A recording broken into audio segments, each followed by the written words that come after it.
নমস্কার, বিকেলে সংবাদে সবাইকে স্বাগত। আমি রয়েছি আপনাদের সাথে, মেরে একসাথে চোখ রাখছি খবরে। অবশেষে এলো সেই মহেন্দ্র খন। দীর্ঘ তালবাহানার পর শুভাংশু শুক্লা সহ 4 অভিযাত্রীকে নিয়ে মহাকাশের উদ্দেশ্যে পাড়ি দিল স্পেস এক্সের ড্রাগন। ভারতীয় সময় বুধবার বেলা 12:01 আমেরিকার ফ্লোরিডার কেনেডি স্পেস সেন্টার থেকে ফ্যালকন 9 রকেটের সফল উৎক্ষেপণের মাধ্যমে শুরু হলো শুভাংশুদের অভিযান। অপেক্ষার অবসান। মহাকাশে পাড়ি দিলেন ভারতীয় নভোচর শুভাংশু শুক্লা। ভারতীয় সময় ঠিক 12:01 অন্তরিক্ষে পাড়ি দিল অ্যাক্সিয়াম 4। তাঁদের গন্তব্য আন্তর্জাতিক মহাকাশ স্টেশন। সেখানেই আপাতত থাকবেন শুভাংশুরা।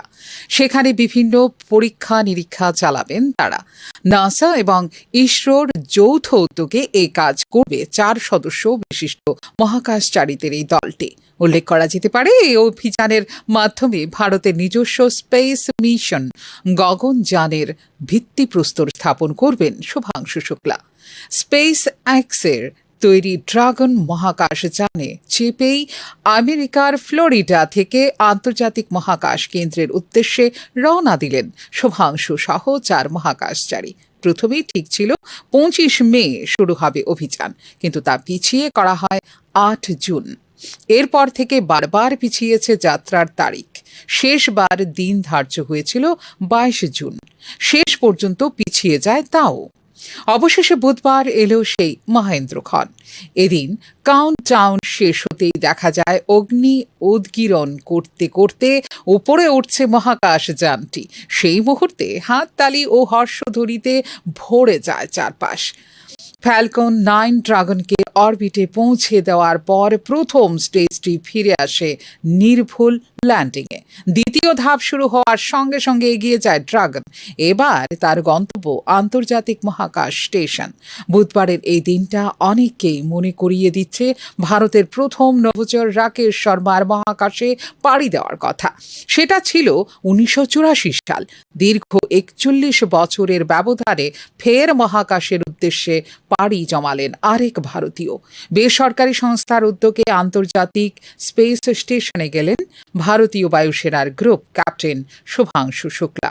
তাঁর সঙ্গী মহাশূন্যে দীর্ঘ সময় কাটানো বর্ষিয়ান নভোচর পেগি হুইটসন এবং পোল্যান্ড হাঙ্গেরির 2 নভোচর। এই অসাধারণ যাত্রা আমার কাঁধে থাকা তেরঙ্গা আমাকে বলে যে আমি আমাদের সকলের সাথে আছি বলে মহাকাশ থেকে প্রথম প্রতিক্রিয়া জানালেন শুভাংশু শুক্লা। প্রায় 28.5 ঘন্টা পর 26 জুন বিকেল 4:30 ইন্টারন্যাশনাল স্পেস স্টেশনের সঙ্গে সংযুক্ত হবে স্পেস এক্সের তৈরি ড্রাগন মহাকাশযান। রিপোর্ট নিউজ নাও। ধারা 370 এবং 35 এর বিরুদ্ধে সর্বপ্রথম সোচ্চার হয়েছিলেন ডক্টর শ্যামাপ্রসাদ মুখোপাধ্যায়। এর ফলে প্রাণ বলিদান দিতে হয়েছিল তাঁকে। রাজনীতিতে আসতে হবে মেধা সম্পন্নদের। মক পার্লামেন্টে বক্তব্য রাখতে গিয়ে এমনটাই জানিয়েছেন মুখ্যমন্ত্রী ডাক্তার মানিক সাহা। ধারা 370 এবং 35 এর বিরুদ্ধে সর্বপ্রথম সোচ্চার হয়ে দেশের প্রথম মন্ত্রিসভা থেকে বেরিয়ে এসেছিলেন ডক্টর শ্যামাপ্রসাদ মুখোপাধ্যায়। শেষ পর্যন্ত জম্মুতে তাঁকে গ্রেপ্তার করা হয়, যেখানে প্রাণ বলিদান দিতে হয়েছিল তাঁকে। দীর্ঘ বছর পর ধারা 370 এবং 35 এ বিলোপ করেন প্রধানমন্ত্রী নরেন্দ্র মোদী। প্রদেশ যুব মোর্চার উদ্যোগে আগরতলার সুকান্ত একাডেমি অডিটোরিয়ামে মক পার্লামেন্ট অনুষ্ঠানে এমনটাই জানালেন মুখ্যমন্ত্রী ডাক্তার মানিক সাহা। 370 ধারা এবং 35 এর বিষয়ে অনেক কথা বলেন, যে কারণে ডক্টর শ্যামাপ্রসাদ মুখার্জি উনি যে প্রথম যে মন্ত্রিসভা সেখান থেকে উনি বেরিয়ে আসেন এবং এই 370 এবং 75 ধারার বিরুদ্ধে উনি প্রতিবাদ করেন এবং অখণ্ড ভারতের কথা বলে উনি যে এক দেশের মধ্যে 2টি দেশ কি করে হবে, সংবিধানকে তৎকালীন সময় শুরুতেই কিন্তু সংবিধানকে ওরা ভুল পথে পরিচালিত করেছিল। তার এগেনস্টে আমাদের ডক্টর শ্যামাপ্রসাদ মুখার্জি যখন জম্মুতে যে পারমিট আমার কেন নিতে হবে, আমার একই দেশ আমার পারমিট কেন নিতে হবে, এবং উনাকে যখন উনি ভেতরে চেষ্টা করেছেন জম্মুতে, উনাকে অ্যারেস্ট করা হয়। কিন্তু এটা বুঝতে হবে, অ্যারেস্ট করার আগে তবেই তো উনাকে ইচ্ছে করলে আমাদের দেশের মধ্যেই ডিপোর্ট করতে পারতো, মানে ভারতের, উনি তো মানছেন না, সবটাই আমাদের ভারত, ওখানে ওনাকে নিয়ে যেভাবে আমরা সবাই জানি যে কিভাবে উনি দেশের জন্য প্রাণ বলিদান হয়েছেন। তো সংবিধান যে কারণে উনার যে মৃত্যুর পরেই কিন্তু পারমিট প্রথা উইথড্র হয়, তো সেই সংবিধানকে উনি চিনিয়ে দিয়েছিলেন। উনার কারণে 370 এবং 35-এ মাননীয় প্রধানমন্ত্রীজি এত বছর পরে এই 370 এবং 35A ধারাকে বিলুপ্ত করেন। রাজনীতিতে আসতে হবে মেধা সম্পন্ন যুবক যুবতীদের। রাজনীতির সঙ্গে সম্পর্ক নেই যে সকল পরিবারের, সেই সব পরিবারের সদস্যদের যোগদান করতে হবে রাজনীতিতে, জানিয়েছেন মুখ্যমন্ত্রী। ফ্যামিলির মধ্যে কেউ রাজনীতি করেনি, ওইসব ফ্যামিলির ছেলে মেয়েদের ওনাদেরকে নিয়ে আসা উচিত। আমি এখানে যাদের চেহারা আমি দেখছি, অনেককে চিনি, অনেকের এখনো অপরিচিত, আমি নিশ্চিত যে ওদের ফ্যামিলির মধ্যে কেউ রাজনীতিতে আসেনি। তো যেটা মাননীয় প্রধানমন্ত্রীজি বলছেন, এতে করে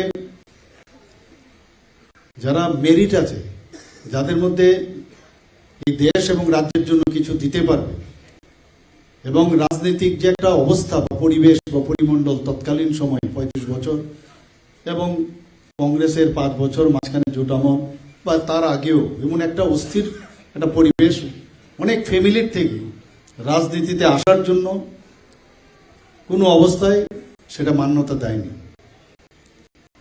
এখনো সেটা আছে, কিন্তু আমাদের সরকার, ভারতীয় জনতা পার্টির সরকার ত্রিপুরাতে যখন প্রতিষ্ঠিত হলো এবং মাননীয় প্রধানমন্ত্রীজি, ঠিক আছে উনি 13 বছর রাজত্ব করেছেন মুখ্যমন্ত্রী হিসাবে গুজরাটে, কিন্তু তার প্রভাব কিন্তু সারা ভারতবর্ষে সেইভাবে কিন্তু আমরা বুঝতে পারি। কিন্তু 2014-তে যখন উনি আসলেন, আমরা বুঝতে পেরেছি যে কিভাবে দেশ চালাতে হয়, এবং উনাকে অনুসরণ করে ভারতীয় জনতা পার্টির যে সরকার এখন পর্যন্ত প্রায় 28টি পূর্ণ রাজ্যের মধ্যে 20টা জায়গার মধ্যে আমাদের সরকার চলছে। উনাকে অনুসরণ করে উনি যেভাবে আমাদেরকে পরিচালনা করছেন, ডক্টর শ্যামাপ্রসাদ মুখার্জির যে চিন্তা ভাবনা এবং পণ্ডিত দীনদয়ালজির যে চিন্তা ভাবনা, সেটাকে সামনে রেখে আমরাও কিন্তু এখন চলার চেষ্টা করছি।